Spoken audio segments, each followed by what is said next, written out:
What's up, everybody? We're back and we have another project this week. So, this week is going to be like sort of everything kind of coming together. The culmination of this entire semester is to get to this point now where you are fully capable of going from having nothing to going into a service and knowing how to record and how to get the assets that you need from maybe your live stream or from what have you, and to work from that. So, yeah, let's do it. First thing that you're going to need is a camera, obviously. So, camera, boom. But if you're going to record an entire service with a DSLR, this gets kind of old after a little while, like just trying to hold it like this. So, there's a wonderful tool that I bought that helps me make it through services when we do use this kind of format or this like approach to getting this kind of content. First thing you're going to need is one of these. Call it chicken foot stick. No, I'm just kidding. But it does have this nice little chicken foot on it for standing up. Now, it's obviously, like, you've seen your basic tripod, so you know what a tripod is, but this is a more mobile version of the tripod. It's a monopod, and I love this tool. I use this for weddings. I use this for church. I use this for basically everything. I'm hoping that we will be using these for live from now on, unless we get some kind of crazy system where we've got like all cinema level cameras. But we'll pray about it and we'll ask God to bless us. But until then, we are going to use these. So I like to use this, but if we're going to get content for social media, I have been leaning towards the opinion. Should probably put the little chicken feet back down. Okay, so got our monopod. Cool.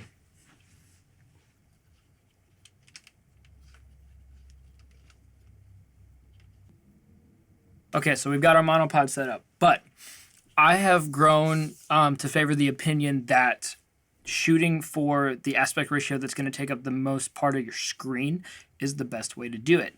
So, I don't want to shoot like this. You saw me hold it like this earlier. That was for a reason. Part of it, this flip out screen, great. When you're shooting like this, you can have it just facing down and you can just watch, it feels natural. That's fine. But after a while, this gets tiring. So, the next piece we'll need is this one right here. It's called an L bracket. Some cameras come with cage options. There's a company called SmallRig that makes cages for all types of camera bodies.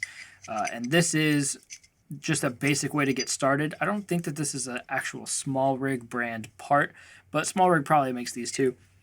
So the first thing you're going to do is you're going to want to mount it. And if you're going to use a microphone, you need to be cognizant of which side you're going to do this on. So I will probably favor using the side that's going to put the card in. You want to use a card that's big enough that you're not going to run out of memory. So your battery also should probably be fully charged. Shouldn't have to worry about all that. Goes on just like this. So I'm going to put it on. And this piece actually screws into a different part because there's a slide area here where it has some play. Ooh. But I usually just keep it in here because I don't want it going anywhere. So first we'll get it in. Good. And then we'll get it mounted to the camera.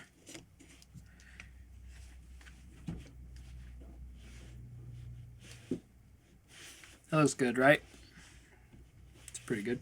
Okay, so the next thing we need to do is mount that to the monopod. So this one, this is a big boy monopod. This isn't a cheapo one. This is one of the more expensive ones, but it's got great parts to it. So this is a really nice plate. What I'll need to do here is mount it. I want to choose one of the holes that's going to make it feel the most solid. So I'm probably going to go for the front side. And I'm going to go for whatever's most centered on the camera. So if you look, it's probably this one So I'm going to go here. And to get it fully tightened, you'll want some kind of flathead screwdriver, or on my keys, I keep what's called a Magic Rabbit key. I'll give you guys links to these things because they're great tools to keep a hold of. There are all kinds of different ones, but this is like just one of the ones that I keep because I use it so much. And then this one is usually for my Peak Design to reattach it to my camera. I have a special strap. Okay, so we're good. Mount it back on. Tighten it. Make sure that it's good. And so now, instead of having to like hold the camera the whole time, we can steady it and treat it just like a fluid head, where now I can pull it back, and there's even a dial on the other side that can help you lock it in place. So now I can have a little bit more tension on there, so if I can kind of dial it how I want, but I can set it and forget it. Just kidding. So now I should be able to just go ahead and shoot. Now there's no card in the camera right now because the card is the next step in the process. So this is what hopefully we're going to be working with for the rest of the semester. So that's what that looks like once it's set up. And now we need to figure out which one of my many cards is the one that I recorded on Sunday with.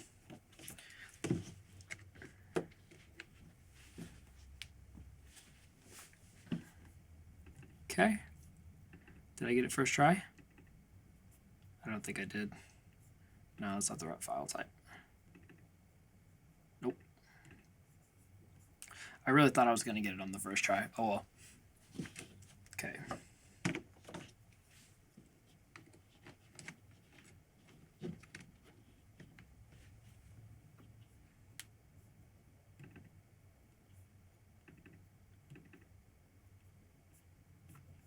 Nope. It's probably one of the ones with the faster write speed. I record now off of our Ursa, and that thing can record like 4.6K, which, there we go, which is a lot of writing really fast. So if your card can't keep up with how much information is coming in, eventually you're going to lose data. You don't want that. Conclude this sermon series of... There we go. Okay, so this is not the correct aspect ratio for what you're going to be doing, but this is from a camera that I can choose to shoot in like 3K if I want to, which is what I will do sometimes, because that way I can crop out the actual like section that I want, and I can even use really extreme forms of stabilization to keep him centered in the frame, which is great for me. But the file sizes are huge. This time I didn't do that, so we're just going to kind of have to roll with it. So let's get into Final Cut. I wonder what I was working on last. Let's find out.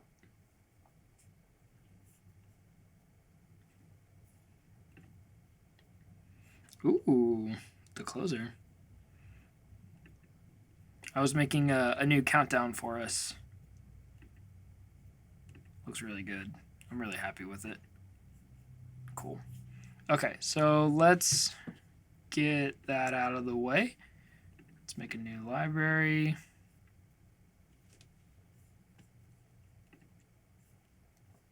Again, this is not what I would recommend you do, just going through everything untitled project.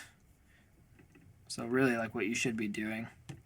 This is what I do when I'm moving really quickly, but this project specifically is not something I'm going to keep. This is for you guys only, and then I'm done with it. So I'm not going to keep it. So I would usually like just name it untitled, blah, blah, blah, blah, and then keep it off my hard drive because I don't want that to build up. It's a lot of stuff. I need to check my preferences. Yep, I changed it lately because I was working with a different type of project. So leave files in place. And then let's bring that over. Okay. So that is... Whoo! That is green looking. Man, I can't wait till we don't have green carpet anymore. Hallelujah. It's going to be a great day. Okay, so my computer is going to try and make proxies and stuff. I'll probably just stop that for now. So now what you could do if you weren't doing what I did, which is I have actual XLRs going straight out of our soundboard, like 10 feet back from our camera. They're coming out and running down under the platform, up and into the back of the camera. So like right now, I'm using a microphone that's plugged directly into this camera because it saves me time and I don't have to record audio from a separate device. It's all in one. So when I'm editing this video, it's literally just me cutting back and forth between my screen recording video and the video that this is recording. But I never change which audio source I'm cutting, switching between. Because I don't need to, because all the audio is going to be in here. So all I'll do is drop like a limiter, maybe a compressor first. It depends on how it's sounding. I don't really know. You really don't need more than one of either of them. You should really just pick one. So probably a limiter and then some EQ so I don't sound all weird. But you could go to, so let's say I do need to get audio. Let's go to YouTube. Or even what would be more reasonable for you guys, because you guys don't have like YouTube going for the school. It would be more reasonable to go to Facebook. So let's go to Facebook and let's go find our last video. Here we go. Will it take me to it? Nope. That's just trying to get me to boost it. They just want my money. Okay, so Hope of Heaven, final part of the series. And let's see here. There should be an option to download more video settings. It might be because I'm an administrator that it won't. Nope, download video right there. Okay, so this is what you can do is you can either get sound from the board, which might be a little trickier. You could bring like a USB stick and ask the sound man, whoever they are, to do a USB recording directly out of the board. You might want to try that just to like get your hands dirty on it. But another thing that you can do, it is dependent on whether the live stream makes it to live stream or not, though. And that's where you may want to just go buy like a little $2 or $3 USB stick and record directly out of the board to be safe. But you can download the video. Download the video. There we go. And wait.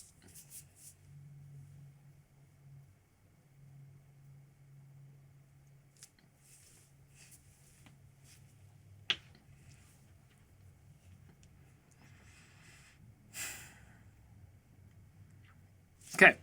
So it's downloaded. We go to our downloads.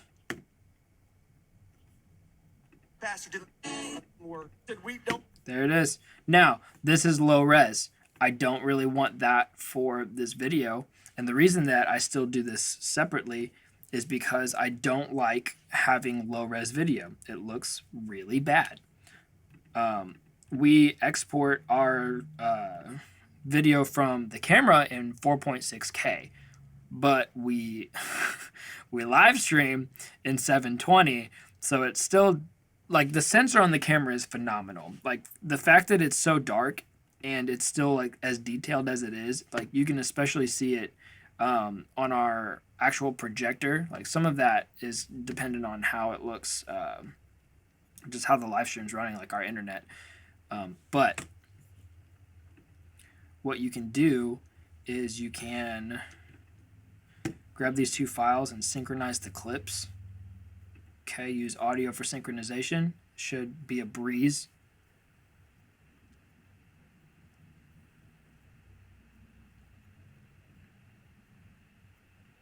Should be. Oh, it is like an hour and something long video, though. That was still really fast for an hour and something long video. Okay, so we've got a synchronized clip. Let's open it up. Now, here's where he recorded, because this is where he was preaching. So this is all I'm like really concerned with. So let's find that.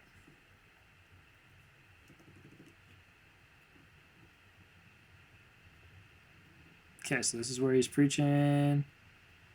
Okay, he's up.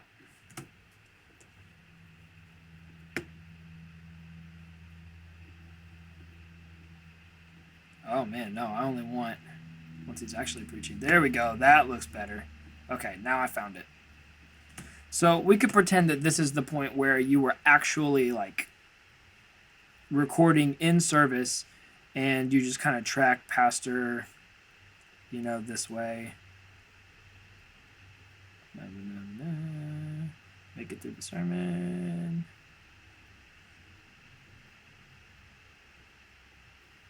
Okay, done. Okay, so we've got 30 something minutes here. This is where the rubber meets the road with making stuff for your church. So I'm going to change the project size because I need content for social media and people need to hear the gospel. So what I'm going to do is I'm going to pick this project and modify it. I'm going to go to custom and I'm going to flip the resolution to 1080 by 1920. So now we've got story orientation. We're going to scale up. Boom. That's how you do it. Now, obviously, we're at 348%. So you're going to need to really nail it. But the beauty of that is, if I would have just shot like this, I wouldn't have to do this. That's why I have to shoot such a big file, and that's why it like wrecks my computer when it comes to processing, because it's processing like 3 times the image that I don't need. Now, does that work for my purposes? Sure. I have a drive that's being used on that camera right now that is specifically just for recording the videos and then editing them from that drive, and then I delete them. That's all it does, because it records such huge files that I can't keep them. It's ridiculous. So this is the real answer. But I can't do that right now. So this is what I'm training people to do, because it's the most cost-effective manner of getting to the point that I want it to be. Now, are you going to have to practice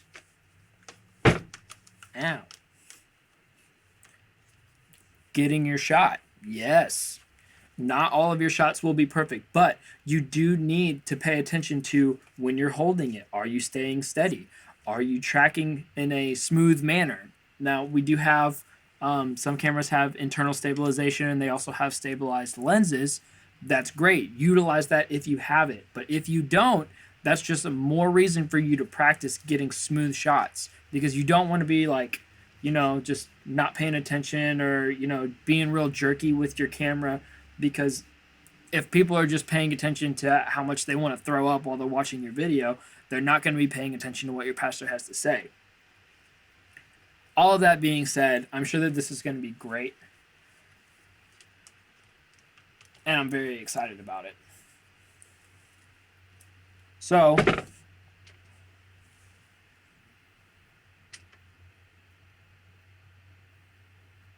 you better not fall. I'll be so mad. You good? Good? You happy? Change where the center of gravity is on it. There we go.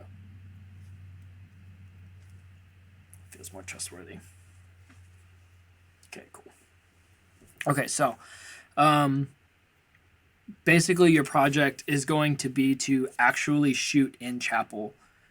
You're going to shoot one of the preachers, and then you're going to take that audio and you're going to find a point, just like we've been doing. You're going to find a point.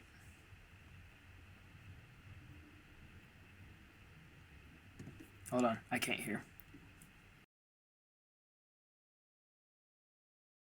Focused on eternity, and I'm ready to meet the Lord in the air. Oh, I got double audio. There we go. Turn that down. That way I only get the direct line from the XLRs. Can I people that are not religious, and you begin to talk to them about the day and the hour that we're living in, there seems to be kind of this universal recognition that we're living in the last days. And the Bible says it's a fearful thing to fall into the hands of the King of Kings and Lord of Lords. And there is this growing anxiety because people understand that we're living in the last days. But can I tell you, it does not have to be a fearful thing. Okay, so we've got a trainee. This is good. This is good problems because that means people are growing. So that's where the stabilization comes in, and that helps me keep Pastor in frame the way that I need it. So I have a pretty intense plugin that I use for all of that. But you're going to need to probably shoot a little bit wider than you want to, but try to get as close to them as you can. And you want to track them like this. This is what we're looking for here. And then at the bottom, you're just going to do your subtitles, your manual subtitles like you've been doing. So we're going to go in to our titles, and we're going to say basic title. Wow, that looks so small in this timeline.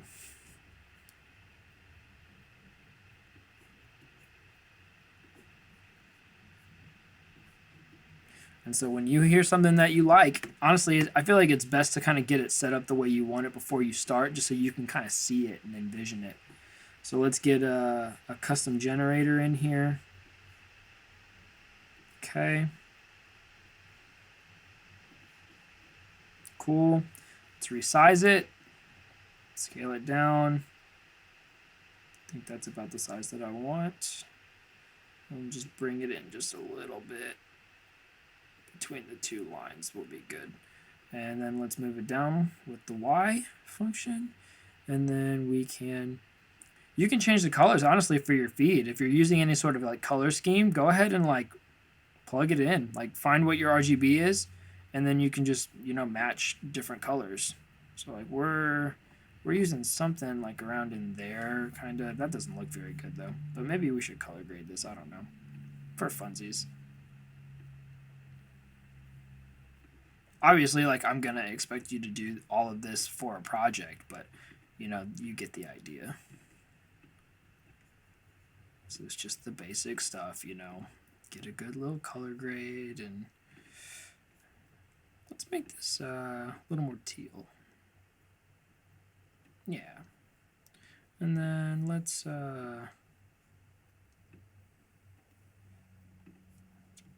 make the skin tone a little brighter.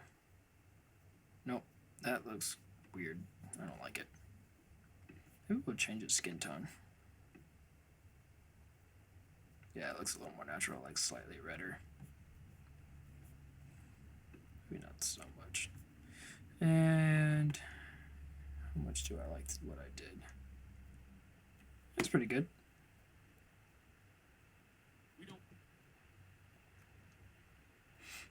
It's okay. This is just like a basic idea of what you would do. You want to pick like a cool font and stuff, so let's move it down and... Okay. I like to use all caps. I feel like all caps can be easier to read.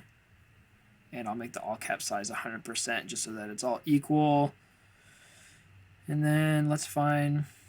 Something that I've been doing lately is I've actually used Arial Black, and I've lowered the tracking to get them all like kind of touching. And then in this function, like the actual functions for the whole clip, I'll stretch just the X scale to make it wider.